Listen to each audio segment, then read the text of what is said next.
여러분, 서비스 가입할 때마다 반복되는 본인 인증 정말 지겹지 않으세요?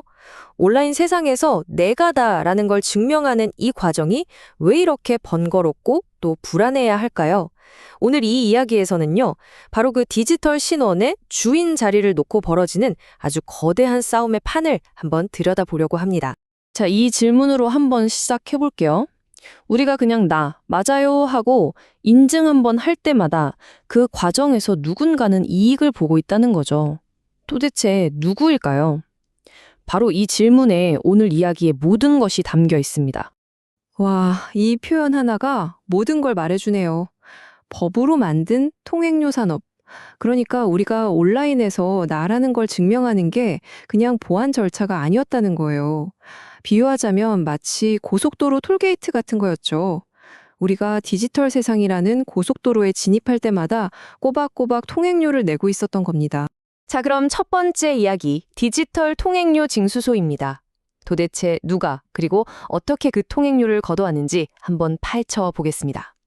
이게 바로 CIDI라는 시스템 이야기인데요. 이걸 통해서 수년 동안 민간 기업들이 사실상 우리의 온라인 신원을 꽉 쥐고 있었던 거죠. 여기 이 오래된 논쟁을 한번 보세요. 양쪽 입장이 정말 팽팽하죠? 한쪽, 그러니까 국가에서는 민간 기업의 전문 기술을 활용해서 서비스를 빨리 퍼뜨리려고 했다. 이렇게 말합니다. 그런데 다른 쪽, 바로 우리 같은 일반 사람들 입장에서는 그 과정에서 내 신원 정보가 민간 기업의 돈벌이 수단, 즉 자산이 되어버렸다. 이건 보안 서비스가 아니라 그냥 통행료 장사 아니냐. 이렇게 비판했던 거죠. 이 시각의 차이가 정말 모든 문제의 시작이었습니다. 그 통행료 시스템의 한가운데에 바로 이 CI라는 게 있었어요. CI, 우리말로는 연계정보라고 하는데요. 이게 뭐냐면 우리 각자의 주민등록번호랑 딱 1대1로 짝지어진 고유한 값이에요. 근데 무서운 건 한 번 만들어지면 절대 평생 바뀌지 않는다는 겁니다. 그러니까 지울 수 없는 디지털 문신 같은 거죠.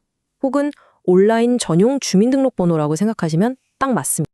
자, 그럼 이 민간 기업이 주도하는 방식, 구체적으로 어떤 문제들이 있었을까요?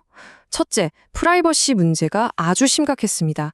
이 CI 값 하나만 있으면 기업들이 제가 어떤 사이트를 돌아다니는지 다 추적할 수 있었거든요.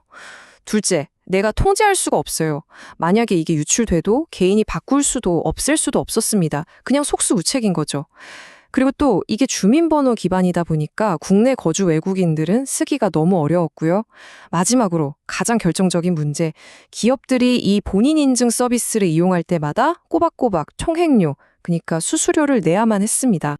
그런데 바로 여기서부터 판이 완전히 뒤집어집니다. 두 번째 이야기, 통제권 되찾기로 넘어가 보죠. 잠깐만, 내 정보의 주인은 저기 어떤 회사가 아니라 바로 나 자신이어야 하는 거 아니야? 이런 아주 근본적이고 당연한 생각, 이 철학의 변화가 시작된 겁니다. 그게 바로 자기주권 신원, 줄여서 SSI라는 개념입니다. 원칙은 정말 간단해요. 내 디지털 신원은 내가 직접 통제한다. 바로 이거죠. 내 신분증 정보가 내 스마트폰 안에 있는 안전한 디지털 지갑 속에 딱 들어있고 어떤 정보를 누구한테 얼마만큼만 보여줄 건지 내가 직접 결정하는 거예요. 정말 간단하고 당연하지 않나요? 이 선택적 정보 공개라는 게 어떻게 작동하는지 한번 볼까요? 자, 흐름을 한번 따라가 보세요. 어떤 서비스가 저한테 물어봅니다. 혹시 18세 이상이신가요? 그러면 제 스마트폰에 있는 디지털 지갑 앱으로 알림이 딱 와요. 제가 여기서 지문으로 확인을 누르면 제 지갑이 제 이름이나 주소, 생년월일, 정체 같은 정보를 다 보내는 게 아니라 딱 한 가지 정보, 네, 맞습니다. 라는 이 yes라는 사실 하나만 딱 보내주는 겁니다. 그러니까 불필요한 내 개인정보는 하나도 안 보여주고 인증이 깔끔하게 끝나는 거죠. 정말 똑똑하죠?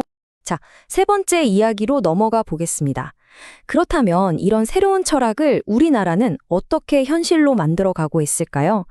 그 대답이 바로 모바일 신분증입니다. 과거의 통행료 모델에 대한 정부의 공식적인 대답인 셈이죠. 우리나라의 모바일 신분증 도입 일정을 보면요, 이게 차근차근 진행되고 있어요. 2022년에 모바일 운전면허증으로 시작해서 2024년에는 드디어 모바일 주민등록증 시범 운영을 시작했고요. 그리고 2025년이 되면 전국 어디서나 쓸 수 있게 되는 겁니다. 생각보다 이 변화가 우리 코앞까지 와 있는 거죠. 근데 여기서 진짜 중요한 게 있어요. 이게 그냥 좀 편리한 앱 정도가 아니라는 겁니다. 핵심은 우리가 지갑 속에 가지고 다니는 그 플라스틱 카드 있죠? 그거랑 법적으로 효력이 완전히 똑같다는 거예요. 그러니까 이제 공공기관이든 은행이든 심지어 공항에서든 이걸로 신분증명을 할 수 있다는 얘기입니다. 자, 이번엔 시야를 확 넓혀서 한국을 넘어 유럽으로 가보겠습니다. 네 번째 이야기, 유럽의 디지털 지갑인데요. 와, 여기는 스케일이 정말 차원이 다릅니다. 유럽연합 전체를 하나로 묶는 정말 야심찬 프로젝트 EIDAS 2.0에 대한 이야기입니다. 여기 이 숫자 2026년에 주목해야 합니다. 이게 무슨 의미냐면 2026년까지 유럽연합 27개 회원국 모두가 모든 시민에게 이 디지털 신원 지갑을 제공해야 한다는 겁니다. 이건 할 수도 있다가 아니라 해야만 한다는 의무사항이에요. 이 변화를 밀어붙이는 의지가 얼마나 강력한지 알 수 있는 대목이죠. 유럽연합이 그리는 그림은 정말 어마어마합니다. 한번 상상해 보세요. 디지털 지갑 하나로 유럽 어느 나라를 가든 모든 서비스를 다 이용하는 겁니다. 개인정보 보호는 당연히 법으로 강력하게 보장되고요. 그리고 여기서 더 나아가서 구글이나 페이스북 같은 거대 IT 기업들 있죠. 이 회사들도 의무적으로 이 EU 지갑을 로그인 수단으로 받아들여야만 합니다.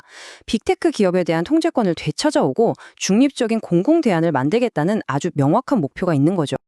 자, 드디어 마지막 장입니다. 디지털 신뢰의 재설계.